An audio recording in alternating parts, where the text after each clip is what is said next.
Hello and welcome back to another arcade builder video. I have to apologise straight away that I know I haven't had any videos up for a while, and I did kind of explain that on the last two videos that everything is going to slow down on the arcade machine now.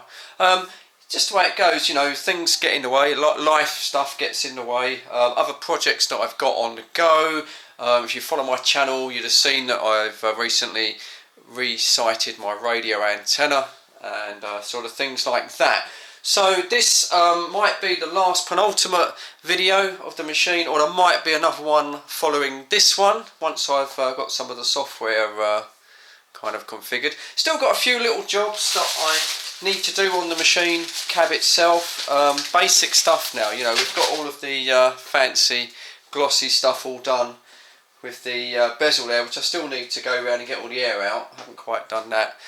So yeah, I do apologise. I haven't really had a lot of time to spend on the arcade machine at all.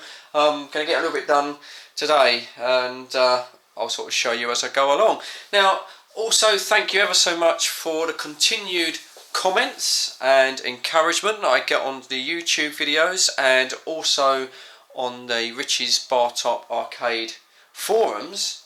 People have said that my videos have been inspirational and actually have kick-started their own projects. Well, I don't know about that. Originally what I intended to do was to do a series of videos, and I'd show you literally all the good points, all the bad points, step by step in building one of these fantastic, Bartop arcade machines, and they are really, they are fantastic once you get to this stage, certainly. And then what I was going to do was get all of those videos and put them all together and sort of do a couple of really sort of glossy ones, proper narration and proper effects. But people have sort of come back, and people tend to like the kind of rough and ready format that these videos have sort of taken shape. People have said, yeah, I find them sort of very inspirational, and I love the way you sort of showed the mistakes. And so I think, if that's what people like, and plus it'll save me a heap of work having to narrate them, I'll probably just leave these videos up then. You're probably going to end up with 18 or 19 videos, but I think for people that are coming, after me and are going to sort of build their own machine, maybe that's the best way. So you have to sort of get all the but and all that stuff. I'll just leave in. I'll just leave them up, if that's what people like. So yeah, thanks again. A few things that also I'm going to today. I'm going to order new T-moulding. As you remember, I did buy some T-moulding from eBay, and it wasn't very successful. And yes, I've got some links and advice come back off the Facebook page. So I'm going to order some T-moulding today for a place in the UK. I'll show that again. That might be on another video. I'll show it, but I think I'm going to go for a sort of black with a sort of silver insert. Looks quite nice actually. I think it'll finish it off quite nicely. But as I explained, that will probably be the last thing that I'll put on the machine, because manhandling this thing around, it is quite heavy, and you tend to bash the corners, and I don't want to sort of damage it. Anyway, all of that talking and waffling aside, so I've got a few little things I want to get on with today. It's just sort of finishing now, and then I've still got all of the software that I need to configure. And also a good thumbs up for Simply Austin. Simply Austin has said that if he gets time, and he may put together a little kind of software pack for me with an emulator and some sort of settings and things like he did before. Austin, if you get time, I'd appreciate it. Don't kill yourself or nothing, but that would be fantastic. That will help me out. And hopefully, if he does that, he'll then put that up on his YouTube page, and people can watch my videos, and then in future follow over to his videos and do the same thing themselves. But for now, last little bit needed on the construction, so I've talked far too long, and time I got on with that.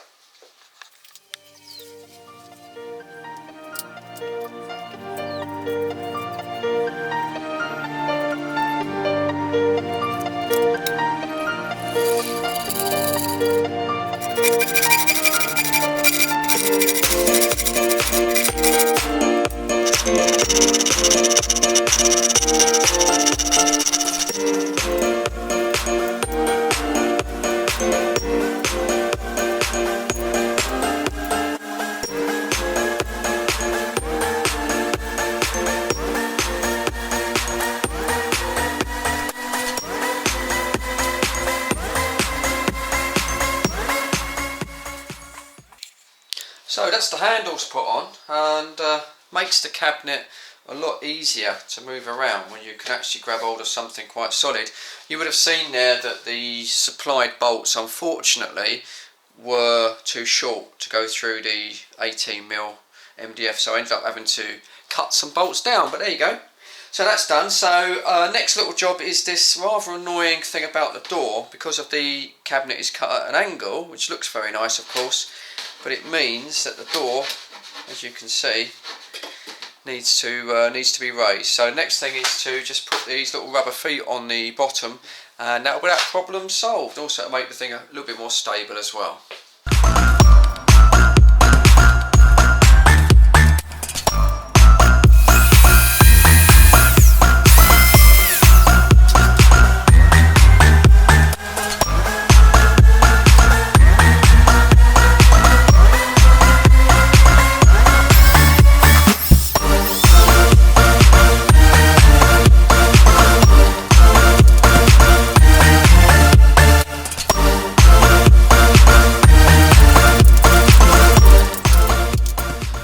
That's that done. Those 4 rubber door stops that Sean recommended, and hopefully they'll be okay. You know, they're going to be taking quite a bit of weight of the cab. Hoping they won't rip themselves out, because they're not really designed to do the job they're going to do. But if they do, well, I'll just have to find something better, won't I? Typical Fred in the Shed style. Well, we'll give it a go and see how we get on. So that's that. Open and close freely, I think, is just to put one of these little magnetic catches on the door, and also after that put it onto the control panel so that can be sort of held down as well. So plenty of stuff to get on with, so I better get on with it. Right, so I've got these magnetic catches. Now I'm using a double magnet type. You know, you just get these on eBay really, quite cheap. Sort of thing they have on wardrobes and sort of drawers, so probably going to fit that somewhere there. Should just be enough just to hold the door really. So I suppose you could fit 2 single ones on your own cab if you want to make it probably a little better or more secure, but I'm thinking a double one will be enough just to hold the door, stop it falling over. So that's the magnet there mounted on the cab, and then I've just got to line up these little metal plates with the door. Sounds easy enough, doesn't it? Well, I'll probably get that wrong. Bloody hell, they're quite strong. they're really strong actually. I think it takes quite a bit of force. Oh well, hope we'll be able to open the door when they're done. Find out in a minute, won't we? Now, for this next part, I hope that Tom's watching. I'm pretty sure Tom is watching. He normally does. He's a good old boy. But this is Tom.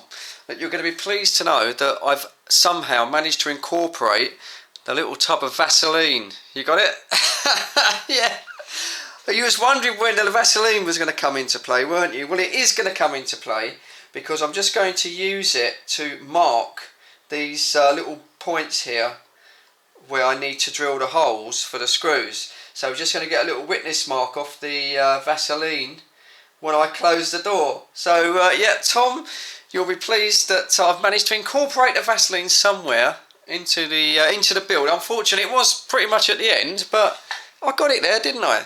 So all I've got to do now, and this is going to look a little weird on camera, is just close the door, like so. And then when I pull it away, you can't see it, it's off camera, but I've now got 2 little blobs of Vaseline on the door, and I know where to drill the holes. Well, it works, doesn't it, anyway? And there you go, proving that there is uses for Vaseline other than the one that everyone always thinks about. Quite useful in mechanical engineering and sort of like barcade bodging. So that's the 2 little metal plates there fitted in place, and then if I move the camera around, hopefully that should just click in place. Oh, look at that, look. There you go. So it just sort of stops that from flapping about and falling open. If I leave kids alone with the arcade machine, it's it just doesn't. We don't want sort of prying hands going in there. So there you go. That's another sort of job. I suppose I could kind of put a small handle on the back if I want to. I suppose at a later point. That is something I'm not quite sure about. Right, that takes care of the door. Now then, we're on camera. Good. Now, one thing that I've unfortunately been let down upon again is that I sent off for a kind of a push once type button to work on the computer on-off switch. Now, what I had in mind it was really quite nice actually. It was a sort of a stainless steel button affair, which had a sort of a lead ring around the outside of the button. So when you pressed it, the ring lit up.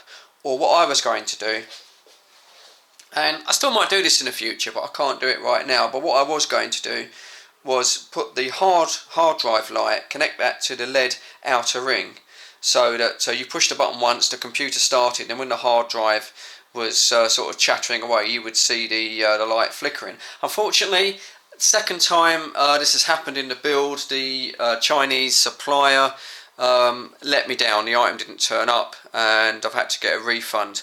So I haven't actually got around to reordering anything quite as fancy as that. But so I still need to come up with a little sort of like push release switch, and I think I've got one up in the loft from an old radio build or something. So I think for now, just to get this cabinet finished, I'm probably going to end up having to put something sort of quite basic in, and I'll probably just put it in the back of the door here. Just so the wires don't get caught, and just be a basic sort of plastic switch, I think. And then later on I can always get a nice kind of push release, nice chrome affair, maybe carry on with my idea in the future, because that's what it's about. These arcade machines, members of the family are like, oh my god, like, Fred, when are you going to finish it? And I'm like, well, probably never. And they're like, what? And I mean, well, yeah, it will be finished, but you're going to continually sort of adapt and mod this as sort of things come out and you see better ways of doing things. Obviously with the software, it's a continuous kind of hobby that you will never really entirely finish it, because you'll always think, oh, I could have done that a little bit better. Oh, okay, well, you can just go ahead and do it, and gradually you would improve it to a point where I suppose you sort of get as close to perfection as you possibly can. But I don't think bar sort of arcade and arcade builders, what I found in the past when I was building the sit down arcades, you never finish. You never do finish, because you always want to tinker it. I'll leave it alone. You come back and you want to tinker. Anyway, I'm waffling again, aren't I? Right, okay, so I'm going to just go and see what I've got in parts. See if I can find a little switch for that. And then these wires can all be secure, because they look a little bit silly, don't they, sort of dangling around. Alright, I'll catch you in a bit. Right, back again. Unfortunately, wasn't able to find a little push once button or switch that I had. I did find this one, which is not what I was looking for. So I think, do you know what? I might as well wait, I think, and try and reorder another nice sort of chrome push illuminated switch. Go back to my original plan. I'm going to just solder this on for now, so that it's a little bit easier than just having to keep short the two wires together. And I think I'll order up another one.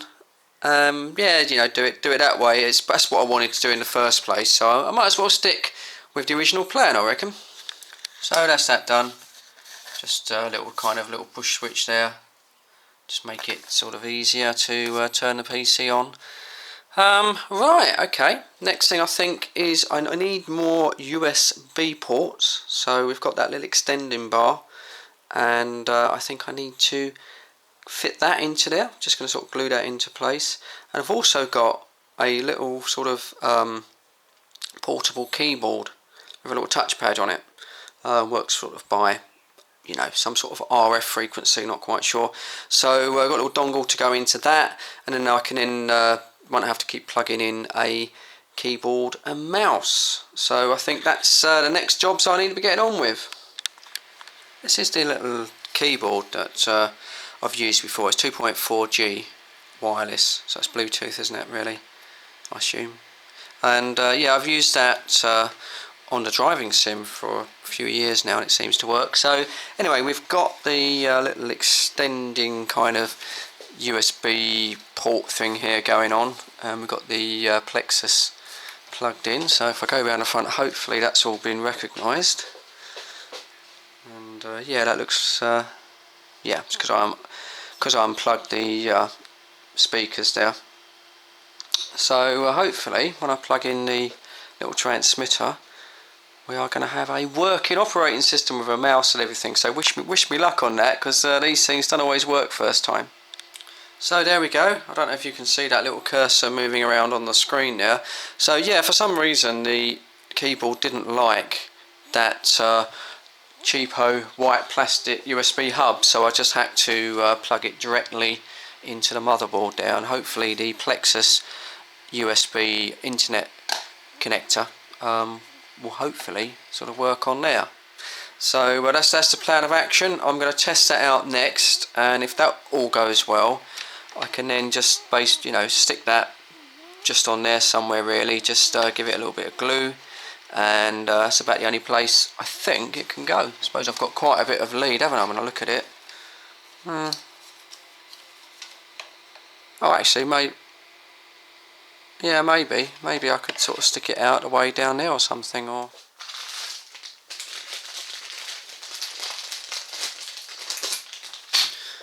Sorry, right, I was getting a bit carried away, wasn't I, talking about on-off switches around the back.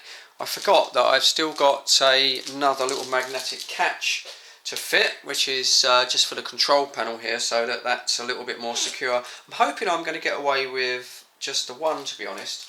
Probably just fit that sort of down there, but I've got to be careful it doesn't touch this side button here. It's the only thing I've found, as I've built this sort of machine up, you do kind of start getting a little bit tight for space in here. Yeah, I can adjust that. So I think I can, it's tight, but I think I'll just about get one just in there. And yeah, that should just be enough to stop that control panel from flapping about. Hopefully that'll be enough. I'll find out when I start sort of using it, or when other people are using it, because people get quite sort of caught up in the games, get a little bit kind of, well, aggressive really with the control. So if that starts banging about, I'll end up probably having to just drill it and maybe put a couple of little sort of bolts in there. But for now, we're going to fit a magnetic catch, and we'll hopefully that'll be enough to secure it. So I better get on and do that.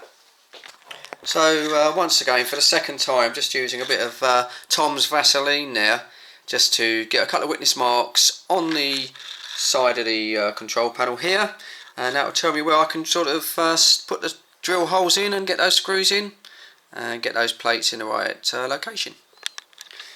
And there you go, little two blobs of Vaseline. It's a little bit messy. I mean, it's not the most kind of best engineering solution, but I've found this method works quite well for doing things on cars in the past, and as long as you sort of wipe it off, does the job. That's what it's there for, does the job.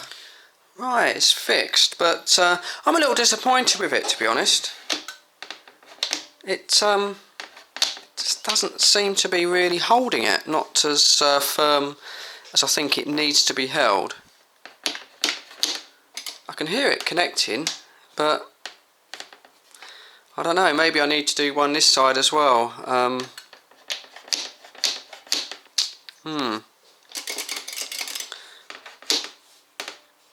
Yeah, it's not...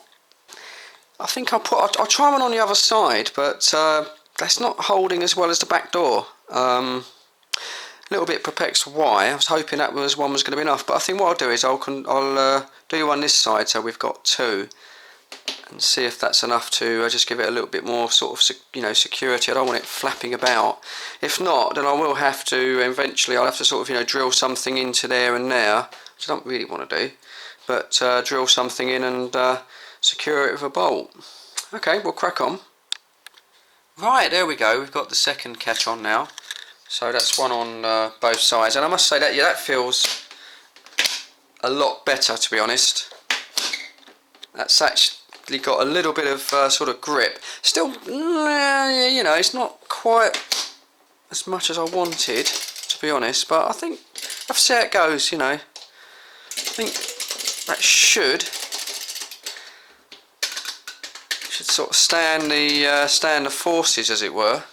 That's to say, you know, I'd have to put a bolt in if not. But let's see how it gets on. That's the whole great, you know, I said before with these arcade machines. If something doesn't work first time around, well, you can always modify it and do it slightly different. I've just remembered all over again why I hate computers.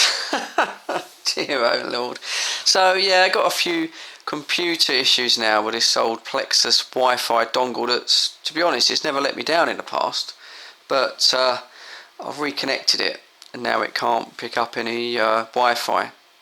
I'm assuming the hub switched on, it hasn't been touched. Anyway, so that aside, and the fact that it doesn't like the little USB extender, and the fact that I couldn't find my power button, it's not been a too unsuccessful little kind of work attempt on the cabinet this afternoon. We've got those handles fitted on, that makes the whole thing a lot easier, and also the magnetic catches on the door and on the control panel. So still lots of little things to do. Going to break for lunch now, and as I say, computer problems sort of tend to take hours to solve.